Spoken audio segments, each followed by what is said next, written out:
আমি নিশ্চিত করে বলতে পারি, কালকে যদি বলা হয় যে আওয়ামী লীগ আবার নির্বাচন করতে পারবে, তাহলে দেখবেন আজকে যারা নির্বাচন চায় তারা মাঠে নেমে বলবে যে না, তার বিচার হতে হবে। অথচ আজকে তারা বিচার চায় না। সুতরাং আমি বলবো, দরকারছে, আমাকে কেউ ভুল বুঝবেন না। এইরকম যদি হয়, রাজনীতিবিদদের চরিত্র, রাজনীতিবিদদের বৈশিষ্ট্য নাই। একটু আগে আমার ভাই কি নোটিশ পিসে বলছেন পয়সার খেলা। ইয়েস, পয়সার খেলা। ভোটাররা টাকা পায়নি বিগত 3 নির্বাচনে, 14, 18, 24-এ। টাকা পেয়েছে কারা?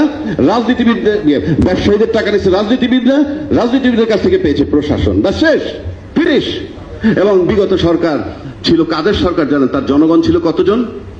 মাত্র 15 লক্ষ।